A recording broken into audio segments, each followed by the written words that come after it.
Isso nunca aconteceu antes. O robô faz prisioneiros e drones estão reescrevendo as regras do combate. E isso é só o começo. O estrondo dos barcos não tripulados. Como a inteligência de rádio expõe o inimigo e abre caminho para ataques devastadores. Operações únicas na linha de frente e na retaguarda.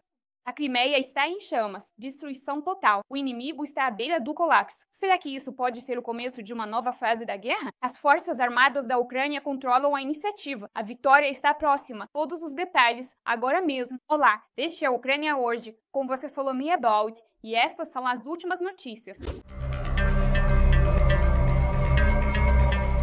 O primeiro da história. Um robô ucraniano faz prisioneiros. Isso não é uma cena de um filme de ficção científica. É a realidade da guerra moderna na Ucrânia. Na região de Kharkiv, um drone ucraniano estrangeiro não apenas invadiu as posições inimigas, mas também forçou soldados russos a se renderem. Sem um único disparo por parte dos soldados ucranianos. Sob a vigilância de um drone aéreo, 2 ocupantes saíram do abrigo com um cartaz dizendo "Queremos nos render". Esta é uma nova era da guerra, onde drones não apenas atacam, mas também negociam, aceitam rendições e salvam a vida dos nossos soldados. Enquanto nossos drones mudam as regras do combate na linha de frente, uma guerra invisível, mas não menos importante, acontece na retaguarda. Partidários também forneceram às Forças Armadas da Ucrânia dados criticamente importantes sobre o centro de guerra radioeletrônica em Sebastopol ocupado. Isso não é apenas reconhecimento. É um golpe direto no coração do inimigo. Uma verdadeira bomba de rádio. Algo que pode destruir seus sistemas de defesa e abrir caminho para ataques devastadores contra alvos-chave. Nossos agentes registraram os modos de operação das estações de guerra eletrônica, as faixas de frequência de atuação e a localização dos campos de antenas. Também foram identificados os horários de plantão das equipes e as rotas de deslocamento do comando. Primeiro, a inteligência na retaguarda, que abala a confiança deles, e agora um ataque que não pede misericórdia. A 40ª Brigada realizou uma operação relâmpago. O barco não tripulado, um Barracuda, trouxe um drone FPV e o inimigo foi atingido como se tivesse sido pego de surpresa em mar aberto. Rápido, preciso, sem risco para os nossos. Isso é uma retaliação tecnológica? Vamos dar uma olhada.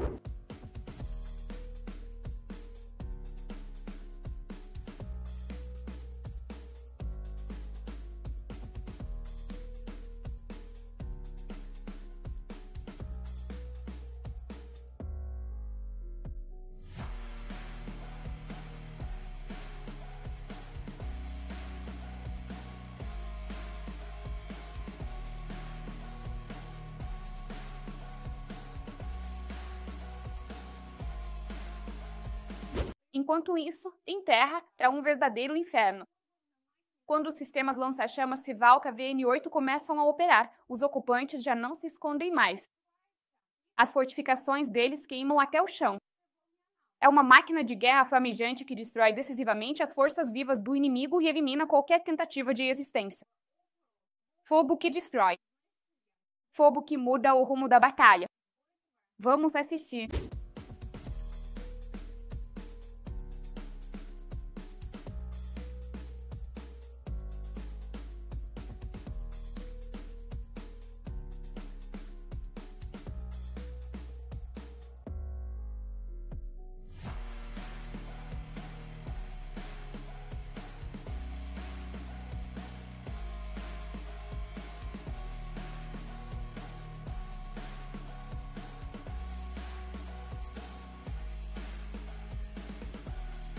Cada golpe nos aproxima da nossa vitória. Os guardas de fronteira Fênix dão uma verdadeira resposta aos ocupantes perto de Constantinivka. Mais de 30 invasores foram eliminados. Equipamentos e o meio de Epstor foram neutralizados. Os russos tentam lançar grupos de sabotagem e reconhecimento, mas aqui eles não são bem-vindos. Esta é uma luta sem concessões. Golpe após golpe. No setor de Novopavliva, continua um ataque mecanizado e feroz. Os operadores da unidade Perun destruíram 2 equipamentos e eliminaram inimigos com o efetivo pessoal. A situação aqui continua crítica. É justamente neste trecho que o inimigo tenta romper nossa linha de frente com mais força. Mas nossos defensores estão fazendo tudo o que podem e estão repelindo o inimigo.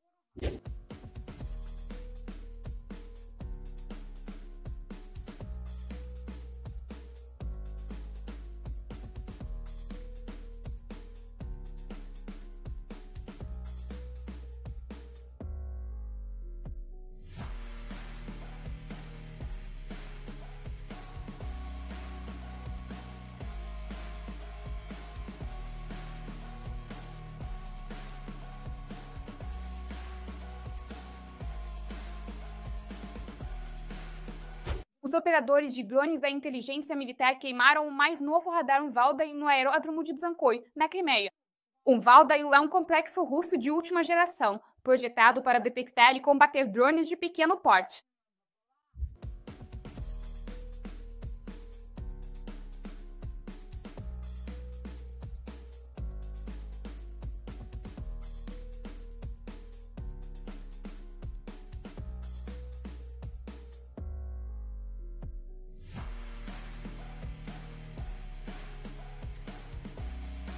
Enquanto afundamos os olhos deles na Crimeia, o comando está estabelecendo novas regras do jogo. As forças de defesa da Ucrânia criaram um novo agrupamento de forças conjuntas. Elas serão comandadas pelo general Drapati, que anteriormente era responsável por toda a linha de frente. Na linha de frente, para os russos, as direções prioritárias continuam sendo Pokrovsk e Konstantinivka. Qual é a situação atual na linha de frente?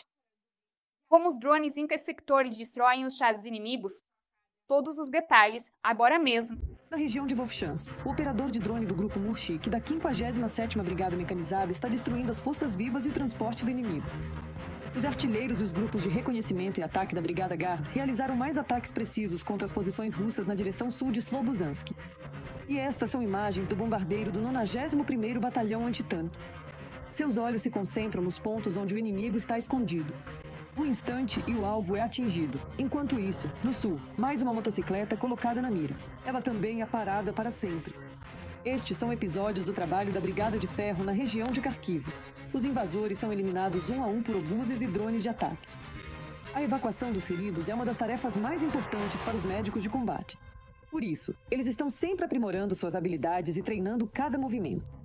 O treinamento da 41ª Brigada Mecanizada continua. Esses profissionais sabem muito bem que no campo de batalha não existe segunda chance. Quando cada segundo conta, a confiança e a capacidade de entender um ao outro com apenas um olhar se tornam decisivas. Na direção de Lima, os operadores de drones da 60ª Brigada Mecanizada neutralizam de forma eficaz e ajudam os soldados inimigos a se autodestruírem. Na floresta de Serebriansk, está pegando fogo agora. Aqui, os soldados da 63ª Brigada Mecanizada estão caçando o inimigo. Os ocupantes tentam fugir pelas plantações, mas o FPV os alcança. A caçada não para nem fora da floresta. Drones kamikaze destroem russos que estavam escondidos em casas ocupadas. E estas são cenas cheias de adrenalina de combates corpo a corpo com a participação dos soldados da 63ª Brigada. No encontro em uma estrada florestal estreita, nossos defensores precisam sair vitoriosos. Ou então é preciso se aproximar bem do inimigo na trincheira e lançar uma granada. Em Konstantinivka, um morador local, indo resolver seus assuntos de bicicleta, consertou um drone terrestre cuja esteira havia se soltado.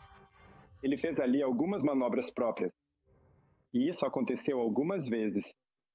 Eu só não estou mostrando tudo para vocês, porque isso levou bastante tempo. Mas ele fazia assim, como vocês podem ver nessas imagens. Ele fez isso várias vezes. Perto de Toretsk e Konstantinivka, os ocupantes continuam sendo incessantemente neutralizados pelos soldados da 28ª Brigada. Eles já destruíram tropas inimigas, veículos, depósitos, artilharia e sistemas de lançamento múltiplo de foguetes. O inimigo se esconde nas florestas, em zonas industriais, no subsolo, mas nossos soldados encontram e neutralizam cada um deles. Na região de Dobropilia, continua a operação de limpeza contra o inimigo. Entre aqueles que iniciaram a operação estava o 1º Regimento de Assalto. Contra eles, o comando russo enviou uma brigada de forças especiais do GRU. Em uma das posições, os combatentes Jockey, Trak e Shershin defenderam juntos até que a batalha se transformou em combate corpo a corpo. Quando acabaram as granadas e as armas travaram, o que salvou foi o sangue frio, a vontade de viver e uma faca capturada, com a qual Jockey parou o ocupante. De repente, me levanto, pego a faca, com uma mão agarro o fuzil e puxo o inimigo para dentro da abertura. Com a outra mão, estendo pela abertura e bato nas mãos dele para que não consiga apertar nada. Na direção de Dobropil, os mosteiros do batalhão Cisne Negro avistaram um drone inimigo que seguia o carro deles. Não se pode revelar ao inimigo as coordenadas das próprias posições.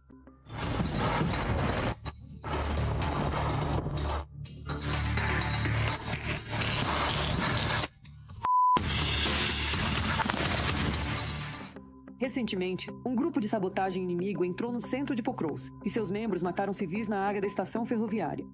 Uma mulher ferida conseguiu ser evacuada por um morador da cidade. Os russos que estavam escondidos no prédio da estação foram eliminados por nossos defensores, informa o 7º Corpo das Tropas de Assalto Aéreo. A defesa de Pokrov foi reforçada adicionalmente. Em 2 dias, os militares ucranianos eliminaram 14 russos na cidade. No entanto, os ocupantes continuam avançando o tempo todo. É assim que eles, como você pode ver, avançam. Eles passam o dia inteiro andando pelos campos, por diferentes rotas. Aqui, veja, alguém já abriu o caminho para ele. Então esse valentão acabou não sendo original e seguiu pelo caminho antigo, onde já tinham derrubado outros otários iguais a ele. E nossos soldados os param nesse caminho. Na direção de Oleksandrivka, os defensores ucranianos realizaram um ataque combinado contra o posto de comando e observação do inimigo. Atacaram com sistemas IMARS e aviação. O inimigo perdeu mais de 30 pessoas entre mortos e feridos. Os assaltantes ucranianos do 425º Regimento da 5ª Brigada de Kiev destruíram 3 colunas inimigas que avançavam sobre nosso território. Graças ao trabalho coordenado dos soldados, o inimigo sofreu perdas significativas. Com fé em nossos soldados. Tetiana LYTVYN, Inter, Podrovnosti, Maratona, Únicas Notícias. Nós não estamos recuando, e a Rússia está rapidamente se esgotando. A Federação Russa está rapidamente consumindo seus estoques militares soviéticos. Segundo especialistas, das 23 mil peças de artilharia, restam apenas 40%. O inimigo tenta ressuscitar equipamentos abandonados que ficaram décadas parados. Quais armas a Rússia está perdendo mais e como isso afeta o campo de batalha? Você confere a seguir no vídeo. Os estoques de equipamentos soviéticos, especialmente tanques, estão diminuindo na Rússia. O ritmo de recuperação dos blindados soviéticos caiu quase 4 vezes em comparação com 2022. Essa informação foi divulgada pela publicação Resursdom e pela equipe da comunidade Viskov-Vishun. Segundo as estimativas desses analistas, já não restam tanques em bom estado técnico na Rússia. Restam cerca de 30 a 35% dos tanques, que estão em condições muito ruins. O especialista destaca que há casos de destruição em massa de equipamentos. Recentemente, uma coluna com 30 tanques foi eliminada. Segundo o comandante-chefe das Forças Armadas da Ucrânia, Oleksandr Syrskyi, mais de 1.200 tanques foram destruídos desde o início do ano. No outono, os pesquisadores estimam as perdas da Rússia em mais de 50% do seu parque de tanques, embora parte do equipamento ainda esteja armazenada em depósitos. O inimigo tem a capacidade, em certa quantidade de produção, de restaurar equipamentos que ficaram armazenados a céu aberto desde os tempos da União Soviética. Antes da invasão em grande escala, segundo dados do outono e do analista Zinikon Jombi, a Rússia tinha cerca de 7 mil tanques em depósitos de armazenamento. Em 2025, restaram quase 3 mil. Todos estão fora de funcionamento. É preciso trocar toda a fiação elétrica, é preciso substituir todas as vedações de borracha. E isso é um trabalho muito complicado. De forma otimista, pode-se dizer que são necessários de 2 a 3 meses para restaurar esses tanques. É preciso instalar eletrônicos modernos. É preciso instalar miras termográficas neles. E tudo isso existe em quantidades muito limitadas na Rússia. E é bastante difícil de desenvolver. A Rússia não consegue reparar completamente os tanques antigos. E, por causa das sanções, consegue produzir poucos novos. Isso não é suficiente para compensar as perdas, destaca o especialista. Mas esses novos tanques, estamos falando do T-90M, não chegam ao campo de batalha. Ou seja, já fazendo bastante tempo que vimos o T-90, mas mesmo assim a Rússia continua fabricando-os. A aviação russa também está sofrendo perdas significativas. Devido à invasão em grande escala, o país agressor não é capaz de produzir aviões nos mesmos volumes que antes da guerra. No início da invasão em grande escala, a Rússia tinha cerca de 1.511 aviões de aviação tática. São todos os tipos de aeronaves. Que recebeu da União Soviética, lá, Su-24, Su-25, MiG-29, Su-27. Houve uma perda ali. Cerca de 125 a 200 aeronaves serão engajadas taticamente. O especialista observa que, durante os 4 anos de guerra, a Rússia conseguiu produzir 22 novas aeronaves. Isso é 1/5 do que era produzido antes da invasão em grande escala. Sente-se uma escassez aguda de componentes. O país agressor não recebe a quantidade necessária de peças nem mesmo por meio de terceiros países. Por isso, os russos tentam preservar os aviões antigos e consertá-los. Na realidade, acho que são 2 ou 3 por ano. E qual é o problema deles? Praticamente toda a eletrônica desses aviões não é russa, é de fabricação ocidental. Muitos analistas, como o Gur publicou, esse Gorin, o Goin Sanction do portal também publicou, se não me engano, sobre esses aviões. Por isso, cerca de 80% dessa eletrônica é totalmente ocidental. A Federação Russa está enfrentando uma escassez aguda de aviões MiG-31, com os quais ataca a Ucrânia. Segundo o Defense Express, dos 500 aviões que havia no início da invasão em grande escala, atualmente restam apenas 150 em operação. Se falarmos sobre aviação estratégica, antes da guerra havia até 100 aviões. No entanto, após a operação com o sistema de defesa aérea Pavutina, esse número diminuiu em 1/4. Como observa Anatoly Krapchinsky, as aeronaves antigas ainda estão armazenadas, mas a maioria delas precisa de reparos. Aqui há 22 metros cúbicos, uma grande quantidade de aviões, mais de 69 aeronaves que ainda estão armazenadas e que podem ser utilizadas. Podem ser retiradas do armazenamento e restauradas, por exemplo, mesmo com uma perda de praticamente 70%, mas esses 30% restantes ainda podem cumprir missões de combate. A escassez na Rússia também atingiu a artilharia. Segundo o analista Ozintsinekon Jombi, dos 23.602 equipamentos de morteiros e artilharia antiaérea existentes antes da guerra, restam cerca de 40% nos depósitos. No total, da artilharia de foguetes, restou apenas 1/5 do nível pré-guerra de 1.583 sistemas nos depósitos. A maioria dos exemplares que eles têm, a esmagadora maioria, mais de 90%, são modelos soviéticos, e isso no melhor dos casos. Neste caso, são modelos modernizados. Eles têm seu próprio desenvolvimento chamado Malva. Esta é uma sauna calcária, na qual se encontra um novo canhão com uma escolha muito estranha, com um alcance de até 27 quilômetros. Por exemplo, o 429º Regimento de Aquiles matou um Malva e destruiu outro neste verão. É uma unidade de artilharia autopropulsada. Por isso, o equipamento é combinado.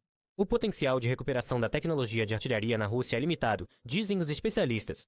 E eles citam como exemplo o conserto dos sistemas de artilharia.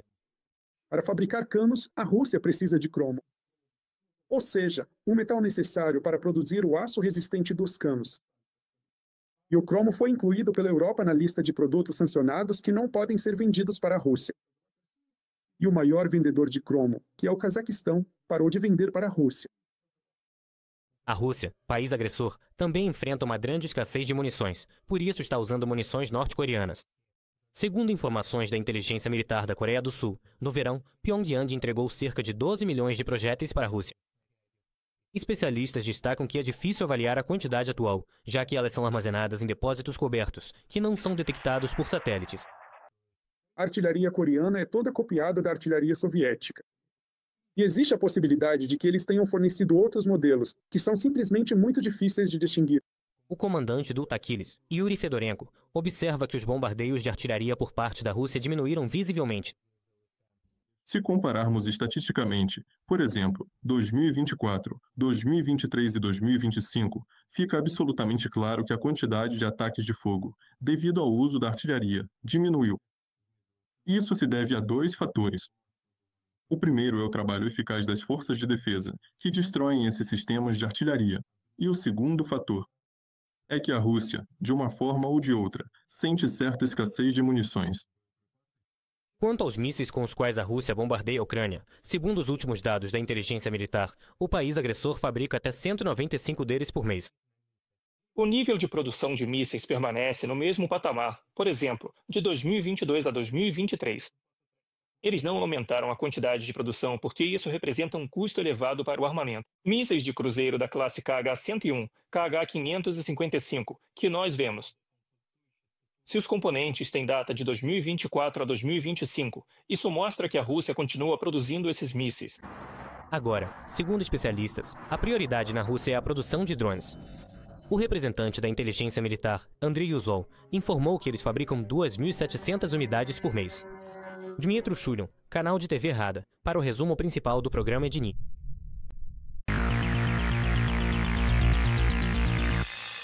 Como você avalia a coragem e a resiliência dos soldados ucranianos na linha de frente? Compartilhe sua opinião nos comentários, deixe seu like no vídeo e fique com a gente para não perder o principal. O que vem por aí é ainda mais importante. Nos vemos no próximo episódio.